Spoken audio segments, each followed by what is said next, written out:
বৃষ্টির পানি দ্বারা তাদেরকে জীবিত করা হবে। এটার কারণ হচ্ছে যে ইসরাফিল আসলামের দ্বিতীয় সিংহার ফুৎকারে আমরা আমাদের দেহ এবং পদার্থের দেহ এবং যেটা আমাদের মানে আধ্যাত্মিক দেহ, এই দুইটা দেহ কিন্তু এক হবে সিংহার ফুৎকারে, কিন্তু এক হয়ে তারা মাটির মধ্যে থাকবে। কিন্তু এমতো অবস্থায় আল্লাহ এক ফসলা বৃষ্টি বর্ষাবেন হাসরের ময়দানে, সেই বৃষ্টির মাধ্যমেই মানুষ ফুটে বের হবে। এই জন্য আল্লাহ তাআলা এই বৃষ্টির কথাটা আল্লাহ বলেছেন। ইউসারু বি মাফি বুতুনিহিম, এবং গলে যাবে এই পানির সাহায্যে যা কিছু তাদের পেটের মধ্যে, জুলুদ এবং চামড়া। দেখেন এখানে গরম পানিটা মাথার উপরে ঢালানো হবে এবং সেই পানির ফলে তাদের পেটের মধ্যে যা আছে তা গলবে, এরপরে চামড়া গলবে। তো এটার নিয়ম হলো পানিটা মাথার উপরে ঢাললে পানিটা শরীর উপরে গড়াবে না, এটা মাথার উপরে মানুষের দেহের মধ্যে, মানে মাথার রগ, এই যে মাথায় একটা ছিদ্র আছে সমস্ত মানুষের মাথায়, ছোটো বাচ্চাদের দেখবেন, এই ছিদ্রটা দিয়া ওই পানিটা রগে ঢুকবে, রগে ঢুকে পানিটা মানে হৃৎপিণ্ড যেভাবে সারা দেহে রক্ত সরবরাহ করে, ওইভাবে ওই পানিটা দ্বারা মানে হৃৎপিণ্ড ওই পানিটা, ওই গরম পানিটা সমস্ত শরীরে সরবরাহ করবে। ফলে ওই পানিটায় প্রথমে মানুষের ভিতরে যেগুলি আছে সেগুলো গলাবে, তারপরে শেষের দিকে যে চামড়াটা গলাবে। এটা খুব কঠিন তাফসীর, এটা আমাদেরকে খুঁজে বের করতে হয়েছে, আল্লাহ মিলেইছে, আমরা পেয়েছি। আসসালামু আলাইকুম। সম্মানিত মুসলিম ইকরাম, আমরা সূরা হজ প্রথম থেকে আমরা শুরু করব ইনশাআল্লাহ। আউযু বিল্লাহি মিনাশ শাইতানির রাজীম, বিসমিল্লাহির রহমানির রহিম। ইয়া আইয়ুহান নাস ইত্তাকু রাব্বাকুম ইন্না যালজালাতাস সাআতি শাইউন আযীম। আল্লাহ বলেন, হে মানব সকল, তোমরা তোমাদের রবকে ভয় করো, নিশ্চয়ই কিয়ামতের ভূমিকম্প শাইউন আযীম, এটা একটা বড় বিষয়। কিয়ামত যেদিন হবে সেদিন প্রথম ভূমিকম্পন হবে। সিংহার ফুৎকারে, একটা সিংহার ফুৎকারে ভূমিকম্পন, সব মানুষ এক জায়গায় জড়িত হওয়া, সব মানুষ এক জায়গায় ভীত অবস্থায় সমবেত হওয়া, এটা প্রথম সিংহার ফুৎকারের শুরু থেকে শুরু করবে। অবশ্য কোনো আমরা বলেছেন যে সিংহার ফুৎকার তিনটা হবে, কিন্তু তিনটা না, সিংহার ফুৎকার দুটাই হবে। প্রথম সিংহার ফুৎকারে এই বিষয়গুলি হবে। ইয়াউমা তারাউনা তাযহালু কুল্লু মুরদিআতিন আম্মা আরদাত, সেদিন আপনি দেখতে পাবেন তাযহালু কুল্লু মুরদিআতিন আম্মা আরদাত, মানে ভুলে যাবে প্রত্যেক দুগ্ধ দানকারী মাতা ওই শিশুকে, যে শিশুকে দুধ পান করাচ্ছিল। অতাদাউ কুল্লা যাতে হামলেন হামরা, এবং দেখবেন আপনি সমস্ত মানে বহনকারী আওরাত, যারা সন্তান পেটে বহন করছে, এদেরকে দেখতে পাবেন অতারা নাসা সুকারা, এবং মানুষদেরকে মনে হয় যারা পাগল হয়ে গেছে। আমাহমদে সুকারা, আল্লাহ বলেন যে না, তারা পাগল হয় নাই। ওলাকেন আযাব আল্লাহ শাদীদ, আল্লাহর শাস্তি কঠিন। কঠিন শাস্তিতে তাদের এরকম মনে হবে যে প্রত্যেক গর্ভবতী নারী তার গর্ভপাত করে দিবে, এবং সমস্ত মানুষকে মনে হয় যেন পাগল হয়ে গেছে। কিন্তু আল্লাহ বলছেন না, তারা পাগল নয়, কিন্তু আল্লাহর শাস্তি কঠিন। ওমিনান নাসি মান ইউজাদিলু ফিল্লাহি বিগাইরি ইলমিন ওয়া ইয়াত্তাবিউ কুল্লা শাইতানিন মারিদ।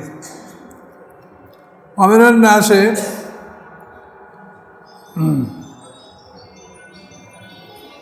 মান ইউজাদিলু ফিল্লাহি বিগাইরি ইলমিন, মানুষের মধ্যে এমন মানুষও আছে যারা তর্ক করে আল্লাহ সম্পর্কে কোনো জ্ঞান ছাড়াই। ওয়া ইয়াত্তাবিউ কুল্লা শাইতানিন মারিদ, এবং তারা অনুসরণ করে সকল অভিশপ্ত শয়তানদেরকে। কুতিবে আলাইহি আন্নাহু মান তাওয়াল্লাহু, আল্লাহ লিখে দিয়েছেন, ফরজ করে দিয়েছেন আল্লাহ তাআলা, আন্নাহু মান তাওয়াল্লাহু, নিশ্চয়ই যে শয়তানকে বন্ধু হিসেবে গ্রহণ করবে, ফাইনুযিল্লহু, নিশ্চয়ই শয়তান তাকে বিপদগামী করবে, ওয়ায়াদি ইলা আযাবিস সাঈর, এবং তাকে পথ দেখাবে জ্বলন্ত আগুনের দিকে। ইয়া আইয়ুহান নাস ইন কুনতুম ফি রাইবিন মিনাল বা'স, আল্লাহ বলেন, হে মানব সকল, যদি তোমরা সন্দেহের মধ্যে থাকো মিনাল বা'সে, পুনরুত্থান থেকে, দ্বিতীয়বার তোমাদেরকে জীবন দান করা হবে, দ্বিতীয়বার তোমাদেরকে জীবিত করা হবে, থেকে যদি তোমরা গাফেল থাকো, তো জেনে রাখো ফাইন্না খালাকনাকুম মিন তুরাব, আল্লাহ বলেন, নিশ্চয়ই আমি সৃষ্টি করেছি তোমাদেরকে মাটি হতে, সুম্মা মিন নুতফাতিন, তারপর আমি সৃষ্টি করছি তোমাদেরকে বীর্য থেকে, শুক্রবিন্দু থেকে, সুম্মা মিন আলাকা, তারপর তোমাদেরকে সৃষ্টি করেছি আমি জমাট রক্ত হতে, সুম্মা মিন মুদগাতিন, তারপর সৃষ্টি তোমাদেরকে এক টুকরা গোশত হতে, মুখাল্লাকাতুম ওয়া গায়রা মুখাল্লাকা, কোনোটা পরিপূর্ণ কোনোটা অপূর্ণ, লিনুবাইয়িনা লাকুম, যাতে করে আমি বর্ণনা করে দিতে পারি মানুষের জন্য, নুকিরু ফিল আরহামি মা নাশা, এবং আমি নির্ধারণ করি রেহেমের মধ্যে আমি যতদিন ইচ্ছা করি, কেউ 6 মাস, কেউ 7 মাস, কেউ 8 মাস, কেউ 10 মাস, এবং কোনো কোনো ক্ষেত্রে 2.5 বছর পর্যন্ত গর্ভে সন্তান থাকতে পারে, এরকম বর্ণনা পাওয়া যায়, রেয়ার, খুব কম। তো নির্ধারিত সময় গর্ভে রাখার পরে ইলা আজালে মুসাম্মা, নির্ধারিত সময় পর্যন্ত গর্ভে রাখার পরে, সুম্মা নুখরিজুকুম তিফলান, তারপর আমি তোমাদেরকে বের করি বাচ্চা হিসাবে, সুম্মা লিতাবলুগু আশুদ্দাকুম, তারপর যাতে তোমরা উপনীত হতে পারো, পৌঁছতে পারো তোমাদের শক্তিশালী বয়সে, আমিনকুম মাইয়ুতাওয়াফা, এবং তোমাদের মধ্যে কেউ ওফাত পেয়ে যায়, এই জন্মের পরেই হয়তো কেউ মৃত্যু হয়ে যায়, আমিনকুম মাইয়ুরাদ্দু ইলা আরযালিল উমুর, তোমাদের কেউ কেউ তাকে ফিরিয়ে আনা হয় নিকৃষ্ট বয়স পর্যন্ত, লিকাই লা ইয়ালামু মিন বা'দি ইলমিন শাইআ, ফলে সে একটা জিনিস জানতে পারে না জানার পরে, জেনেছে জানার পরে সে ভুলে যায়। ওয়াতারাল আরদা, এবং দেখবেন আপনি পৃথিবীকে হামিদাতান, যে সব কিছু সে বহনকারী, ফাইজা আনজালনা আলাইহাল মা, অতবার যখন আমি নাজিল করি পৃথিবীর উপরে পানি, ইহতাজ্জাত, তো পানিটা তখন উদ্বেলিত হয়, উচ্ছ্বসিত হয়, রাবাত, এবং বাড়ে, ও আমবাতাত মিন কুল্লি যাওজিন বাহিজ, এবং সৃষ্টি করে সব কিছু জোড়া জোড়া। তো এখানে খুব বড় একটা আয়াতে আল্লাহ তাআলা সৃষ্টি সম্পর্কে পুরো জিনিসটা বললেন, মানুষ সৃষ্টি। আমরা একটু আবার ধরি, আবার আয়াতটা, ইয়া আইয়ুহান নাস ইন কুনতুম ফি রাইবিন মিনাল বা'স, হে মানব সকল, যদি তোমরা পুনরুত্থানের ব্যাপারে সন্দেহ করে থাকো, তা জেনে রাখো ফাইন্না খালাকনাকুম মিন তুরাবিন, আমি তোমাদেরকে সৃষ্টি করেছি মাটি হতে, মানে আমাদের সৃষ্টির সূচনাটা হয়েছে মাটির থেকে। অর্থাৎ আদম আলাইহিস সালামকে আল্লাহ তাআলা মাটি হতে সৃষ্টি করেছে, সমগ্র পৃথিবীর পৃষ্ঠদেশ থেকে এক মুষ্টি মাটি নিয়ে আদম আলাইহিস সালামকে সৃষ্টি করা হয়েছে। তো এই মাটি আল্লাহ তাআলা নিজ হাতে নিয়েছেন কি ফেরেশতা দ্বারা এনেছেন, এর ব্যাপারে তাফসীরে অনেক কথা আছে, তবে আমরা মনে করি যে আল্লাহ নিজ হাতে মাটি নিয়েছেন, এইটাই বিশুদ্ধ কথা। আল্লাহ তাআলা তার নিজ হাতে সমগ্র পৃথিবীর উপরিভাগ থেকে, পৃষ্ঠদেশ থেকে এক মুষ্টি মাটি সংগ্রহ করেছেন। এই মাটি দ্বারা তিনি আদম সৃষ্টি করেছেন। এরপরে আদমের মাধ্যমে আল্লাহ তাআলা জান্নাতে বসে মা হাওয়াকে সৃষ্টি করেছেন। এই আদম আর হাওয়া দুইজন এভাবে সৃষ্টি হওয়ার পরে তারপর আমাদের সৃষ্টিটি আল্লাহ মিন নুতফাতিন, এটা বীর্যে রূপান্তরিত করে দিয়েছেন।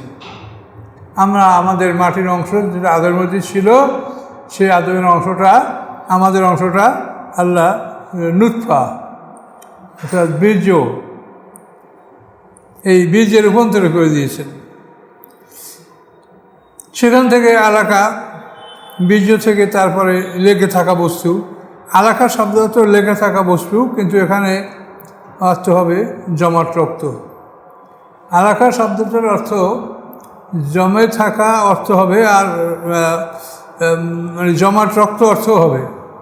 তো এখানে যেখানে নুতফা, তারপর আলাকা, এই যে রূপান্তর, মানে মানুষকে সৃষ্টি করা হয়েছে মাটি থেকে, প্রথম আদম হওয়া, তারপরে আমাদের সৃষ্টি নুতফা, বীর্য থেকে, এই বীর্য থেকে জমাট রক্ত, সুম্মামে মুদগা, তারপরে এক টুকরা গোশতের পরিমাণ, এক টুকরা গোশত যে মুখে নিয়ে চাবানো যায়, এই তৃতীয় 40 দিনে এক টুকরা গোশতে পরিণত হয়। মুখালা খতম গারা মুখালা, সেটা পরিপূর্ণ হয় আবার অপরিপূর্ণ হয়। লেনু ভাই এরকম, যার ফলে আল্লাহ বলেন, যার ফলে আমি পরিষ্কার করে দিই তোমাদের জন্য, বা নুকের রূপের আলহামে মান আসা, এবং আমি রেহেমে স্থান দিই তাকে যতদিন ইচ্ছা করি, রাজা মুসলাম নির্দিষ্ট সময় পর্যন্ত। তাহলে আমাদের প্রথম সৃষ্টি হলো মাটি থেকে। মাটির পরে আমাদের সৃষ্টিটা আল্লাহ কী করলেন? বীর্যে রূপান্তরিত করে দিলেন। এই বীর্য থেকে আমরা মাতৃগর্ভে চলে যাচ্ছি। তো এই বীর্যের সাথে আমরা যেখান থেকে আমাদের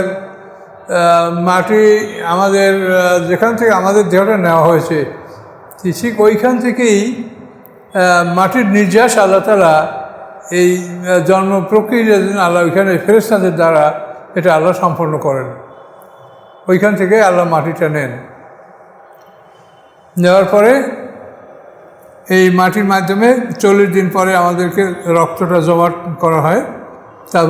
তারপরের 40 দিনে সেটা এক টুকরা মানে গোশতে পরিণত করা হয়, যে মানুষের মুখে দিয়ে চাপাতে পারে যে পরিমাণ টুকরা, এরকম এক টুকরা গোশত সৃষ্টি হয়।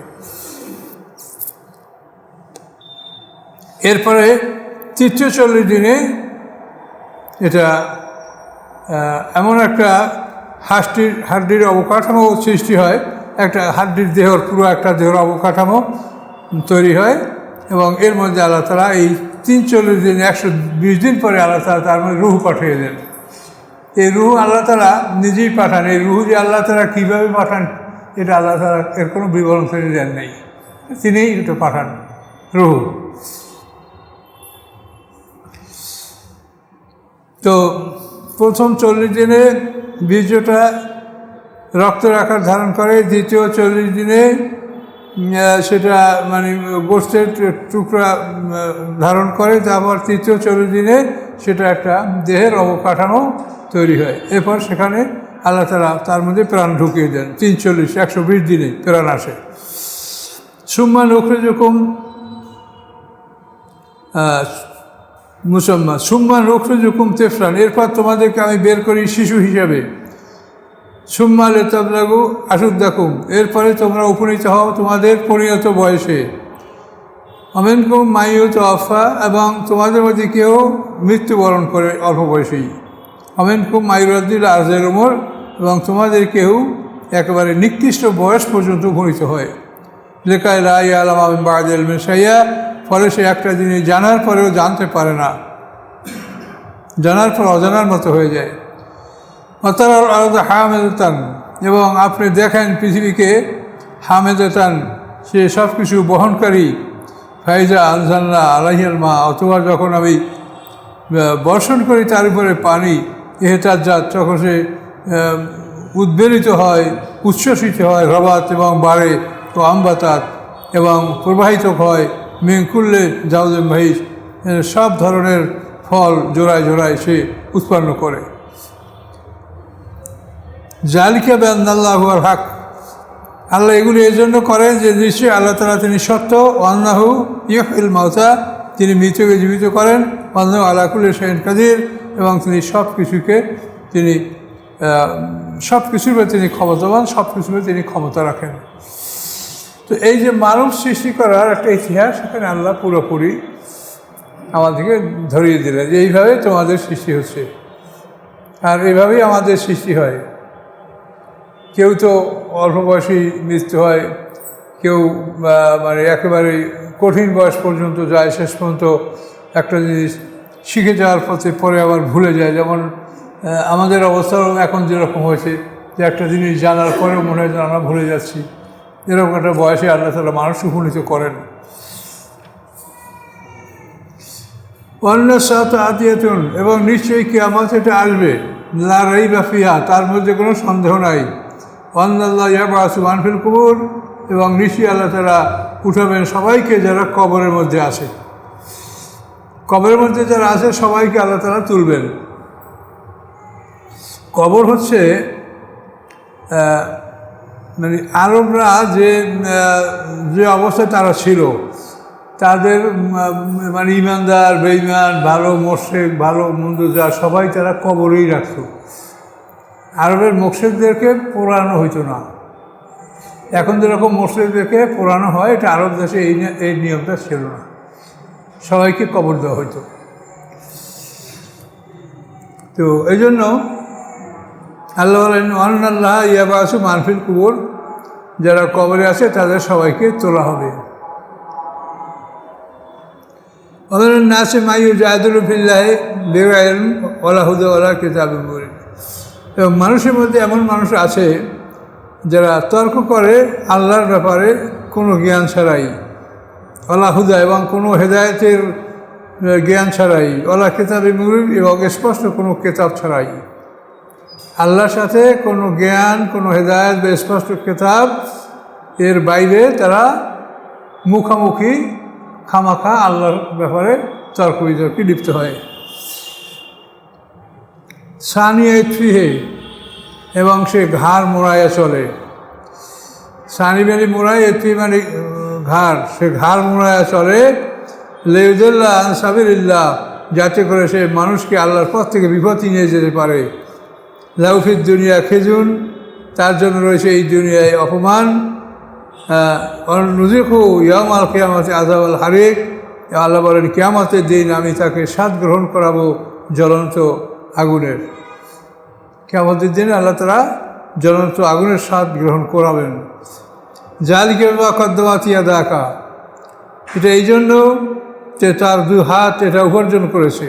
ওয়ান্নাল্লাহ লাইসা বিযাল্লামিন আবিদ, এবং নিশ্চয়ই আল্লাহ তাআলা তার বান্দার উপরে মোটেও জুলুমকারী নন।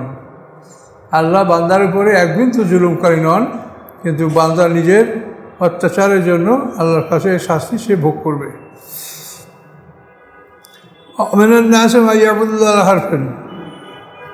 মানুষের মধ্যে এমন মানুষ আছে যারা ইবাদত করে আল্লাহর আলা হারফেন, কেনারায় বসে ইবাদত করে। ফাইন আসবাহু খায়রুন রিতমান নাভি, যদি তার কাছে কোনো কল্যাণ উপনীত হয়, কল্যাণ সে পৌঁছে সে আনন্দিত হয়। আর ওয়াইন আসাবাত ফিতনাতুন, এবং যদি তার উপর কোনো বিপদ আসে, এন কালাবালা অজিহি, তখন সে নিজে পিঠ ফিরিয়ে চলে যায়। বিপদ দেখলে আর তখন ওই পথে আর থাকে না। খাসারাত দুনিয়া ওয়াল আখরা, এই লোকটা ক্ষতিগ্রস্ত হলো দুনিয়ায় এবং আখেরাতে। জালিকা ওয়াল খুসরান মুবিন, আর এটা হচ্ছে স্পষ্ট তার বিপদগামী এবং ভুল পথ। ইয়াদু মিন দুল্লি মা লা ইয়াদুররু ওয়া মা লা ইয়ানফাউ, এবং সে ডাকে আল্লাহর পরিবর্তে এমন কিছুকে যে তার উপকারও করতে পারে না এবং ক্ষতিও করতে পারে না, এমন জিনিসকে সে ডাকে, এমন শয়তানকে সে ডাকে যে সে তার উপকারও করতে পারে না ক্ষতিও করতে পারে না। জালিকা হুয়া দলালুল বাঈদ, এবং এটা হচ্ছে সবচাইতে দূর দূরান্তের পথ ভ্রষ্টতা।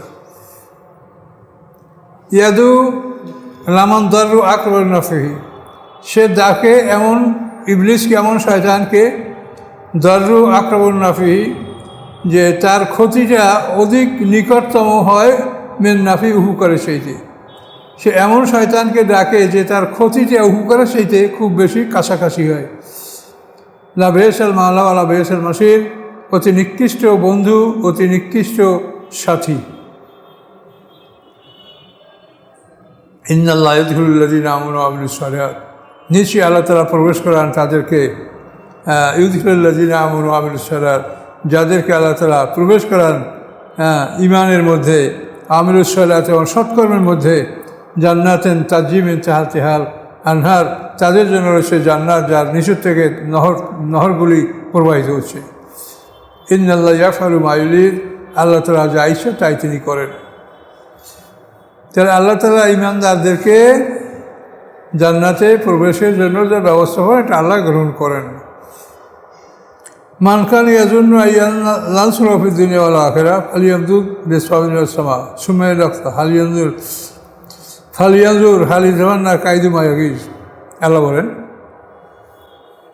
মানকান ইয়াজুন্ন আন লা ইয়ানসুরাহুল্লাহু ফিদ দুনিয়া ওয়াল আখিরাহ, যে ধারণা করে যে নিশ্চয়ই উপকার করবে না তাকে আল্লাহ তাআলা দুনিয়া ও আখিরাতে, দুনিয়া আখিরাতে আল্লাহ তাআলা তার কোনো উপকার করবে না, এরকম যার ধারণা, ফালিয়ামদুদ বিসওয়াবিন ওয়াস সামা, সে একটা রশি লম্বা করে লটকাক আকাশের সাথে, সুম্মা লিয়াক্তা, তারপর সে রশিটা কেটে দিক। তাহলে রশিটা যদি সে উপরে লটকে আছে সাথে সে আত্মহত্যা করার জন্য সে রশিটা বাদ এবং কেটে দেয়, তাহলে কী হবে? সে মারা যাবে। সুম্মা লিয়াক্তা, তারপর দেখবে ফালিয়ানজুর, সে যেন দেখে হাল ইউজবেন না কাইদু মা ইয়াগিজ, সে দূর করতে পারে তার ষড়যন্ত্র যেটা সে মানে খারাপ মনে করছিল, যে মুহাম্মদ সাল্লামের কাছে যে ওহী আসে এটা ওহী যেন না আসে এবং ওই ওহী আসা যেন বন্ধ হয়ে যায়, এরকম চিন্তা তার মনে ছিল, সে কি এটার সমাধান করতে পারবে? আল্লাহ চূড়ান্তভাবে একটা ধমক তাকে দিলেন। সে নিজেকে এভাবে যদি হত্যা করে, আকাশের সাথে রশি টাঙ্গিয়ে সেই রশির সাথে নিজেকে বেঁধে হত্যা করে এবং যদি মনে করে যে এটা করলে পরে মুহাম্মদ সাল্লাল্লাহু আলাইহি ওয়াসাল্লামের কাছে আল্লাহর ওহী বন্ধ হবে, আল্লাহর মানে কালাম বন্ধ হবে, যদি করতে পারে তাহলে করুক, সে দেখুক পারে কিনা। ওয়াকাযালিকা আনজালনাহু আয়াতিন বাইয়িনাত, আল্লাহ বলেন এভাবেই আমি নাযিল করেছি উত্তম আয়াতগুলি। ওয়ান্নাল্লাহা ইয়াহদি মান ইউরিদ, নিশ্চয়ই আল্লাহ তাআলা হিদায়াত দান করেন যাদেরকে তিনি ইচ্ছা করেন। ইন্নাল্লাযীনা আমানু ওয়াল্লাযীনা হাদু ওয়াস-সাবিন ওয়ান-নাসারা, নিশ্চয়ই যারা ঈমান এনেছে, আল্লাযীনা হাদু ওয়ান-নাসারা, এবং যারা ইহুদি হয়েছে, ওয়াস-সাবিনা, এবং যারা তারকা পূজা করেছে, ওয়ান-নাসারা, এবং যারা খ্রিস্টান হয়েছে, ওয়াল-মাজুসা, এবং যারা অগ্নি পূজক হয়েছে, আল্লাযীনা আশরাকু, এবং যারা শিরক করেছে, ইন্নাল্লাহা ইয়াফসিলু বাইনাহুম ইয়াওমাল কিয়ামাহ, নিশ্চয়ই আল্লাহ তাআলা কিয়ামতের দিন তাদের মধ্যে ফয়সালা করবেন। ইন্নাল্লাহা আলা কুল্লি শাইইন শাহীদ, আল্লাহ তাআলা সব কিছুর উপরে তিনি ক্ষমতা রাখেন। আলাম তারা আন্নাল্লাহা ইয়াসজুদু লাহু মান ফিস সামাওয়াতি ওয়া মান ফিল আরদ, তারা কি দেখে না নিশ্চয়ই আল্লাহ তাআলাকে, যে ইয়াসজুদু লাহু মান ফিস সামাওয়াতি ওয়া মান ফিল আরদ, যে আকাশ পৃথিবীতে যারা আসে তারা আল্লাহর উদ্দেশ্যে সিজদা করে। ওয়াশ-শামসু ওয়াল-কামারু ওয়ান-নুজুমু ওয়াল-জিবালু ওয়াশ-শাজারু ওয়াদ-দাওয়াব, এবং এইভাবে পৃথিবী, তারপর সূর্য, চন্দ্র, গ্রহ, নক্ষত্র, পাহাড় এবং গাছপালা, ওয়াদ-দাওয়াব, এবং সব বিচরণকারী সব পশু পাখি, কাসীরুন মিনান নাস, এবং মানুষের অধিক। অন্যগুলো সবই পুরো সেজদা করে, কিন্তু মানুষের অধিক, আর মানুষের অনেক আছে যারা সেজদা করে না। কাসীরুন মিনান নাস, এবং মানুষের অধিক পরিমাণে সেজদা করে। কাসীরুন হাক্কা আলাইহিল আযাব, এবং মানুষের অধিকাংশ আছে যাদের উপরে শাস্তি নির্ধারিত হবে।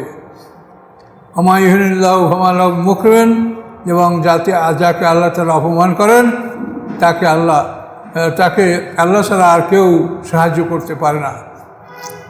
ইন্নাল্লাহা ইয়াফআলু মা ইয়াশা, নিশ্চয়ই আল্লাহ করেন যা তিনি ইচ্ছা করেন তাই তিনি করেন। এখানে সিজদার আয়াত আছে, এখানে যাওয়ার সময় একটা সিজদা দিয়ে যাবেন। হাযানি খাসমানি ইখতাসামু ফি রাব্বিহিম, এই দুইজন বিতর্ককারী যারা আল্লাহর ব্যাপারে তর্ক করে। ফাল্লাযীনা কাফারু, এখন আল্লাহর ব্যাপারে তর্ক করে, একজনে বলে যে না আল্লাহ নাই, আল্লাহ জান্নাত জাহান্নাম কিছু নাই, এগুলি সব মিথ্যা। আরেকজনে বলে এগুলি সব আছে। হাযানি খাসমানি ইখতাসামু ফি রাব্বিহিম, এই দুইজন বিতর্ককারী আল্লাহর ব্যাপারে তর্ক করে। অতএব ফাল্লাযীনা কাফারু, অতএব যারা কুফরি করে, কুত্তিয়াতাম সিয়াবুন মিন নার, তাদের জন্য কাপড় কাটা হবে আগুন থেকে, আগুন থেকে তাদের জন্য কাপড় তৈরি করা হবে। ইউসাব্বু মিন ফাওকি রুসুল হামিম, এবং ঢালা হবে তাদের মাথার উপরে গরম পানি। ইউসারু বিহি মা ফি বুতুনিহিম, এবং গলে যাবে এই পানির সাহায্যে যা কিছু তাদের পেটের মধ্যে, জুলুদ এবং চামড়া। দেখেন এখানে গরম পানিটা মাথার উপরে ঢালানো হবে এবং সেই পানির ফলে তাদের পেটের মধ্যে যা আছে তা গলবে, এরপরে চামড়া গলবে। তো এটার নিয়ম হলো পানিটা মাথার উপরে ঢাললে পানিটা শরীর উপরে গড়াবে না, এটা মাথার উপরে মানুষের দেহের মধ্যে মানে মাথার রগ, এই যে মাথায় একটা ছিদ্র আছে সমস্ত মানুষের মাথায়, ছোটো বাচ্চাদের দেখবেন এই ছিদ্রটা দিয়ে ওই পানিটা রগে ঢুকবে, রগে ঢুকে পানিটা মানে হৃৎপিণ্ড যেভাবে সারা দেহে রক্ত সরবরাহ করে ওইভাবে ওই পানিটা দ্বারা মানে হৃৎপিণ্ড ওই পানিটা, ওই গরম পানিটা সমস্ত শরীরে সরবরাহ করবে। ফলে ওই পানিটায় প্রথমে মানুষের ভিতরে যেগুলি আছে সেগুলো গলাবে, তারপরে শেষের দিকে দিয়ে চামড়াটা গলাবে। এটা খুব কঠিন তাফসীর, এটা আমাদেরকে খুঁজে বের করতে হয়েছে, আল্লাহ মিলেইছে, আমরা পেয়েছি। তো ইউসারবি মাফি বুতুনি মজরুদ, যে এই পানিটা মাথায়, গরম পানি মাথায় ঢালা হবে, এর ফলে তাদের এই পানির প্রভাবে তাদের মানে ভিতরে, পেটের ভিতরে যা সেইটা গলবে, তারপরে শেষ পর্যন্ত চামড়া গলবে। হলম মাকারুম মিন হাদিদ, এবং তাদের জন্য রয়েছে লোহার মুগুর দ্বারা তাদের পিটানো হবে। কুল্লামা আরাদু আইয়া খুজু মিনহা, যখন তারা ইচ্ছা করবে যে তারা এই জাহান্নাম থেকে বের হবে, তো মেন গভর্নমেন্ট কোনো কষ্টে দুঃখে ওই দুঃখিয়া তাদেরকে সেখানে আবার ফিরিয়ে নেওয়া হবে। অজুক আযাবাল হারিক, এবং বলা হবে যে তোমরা জ্বলন্ত স্বাদ, আযাবের স্বাদ তোমরা গ্রহণ করো। এর 2 রূপ পর্যন্ত থাকলো। তো এখানে আল্লাহ তাআলা সংক্ষিপ্ত আকারে অনেক কথা বলেছেন। পিছনে একটা আয়াতে বলছেন এখানে যে তাদেরকে যে বৃষ্টির পানি দ্বারা তাদেরকে জীবিত করা হবে। এটার কারণ হচ্ছে যে ইসরাফিল আসলামের দ্বিতীয় সিংহার ফুৎকারে আমরা আমাদের দেহ এবং পদার্থের দেহ এবং যেটা আমাদের মানে আধ্যাত্মিক দেহ, এই 2টা দেহ কিন্তু এক হবে সিংহার ফুৎকারে, কিন্তু এক হয়ে তারা মাটির মধ্যে থাকবে। কিন্তু এমতো অবস্থায় আল্লাহ এক ফসলা বৃষ্টি বর্ষণ করে হাসরের ময়দানে, সেই বৃষ্টির মাধ্যমেই মানুষ ফুটে বের হবে। এই জন্য আল্লাহ তাআলা এই বৃষ্টির কথাটা আল্লাহ বলেছেন। এই দুই রূপ পর্যন্ত আমাদের এখানে থাকলো। একটু কষ্ট করে বোঝার চেষ্টা করেন আর আমার জন্য দোয়া করেন যে আল্লাহ তাআলা আমাকে স্বাভাবিক অবস্থাকে ফিরিয়ে দেয়। আল্লাহর কাছে দোয়া করি, আপনারা সবাই দোয়া করেন আমার জন্য।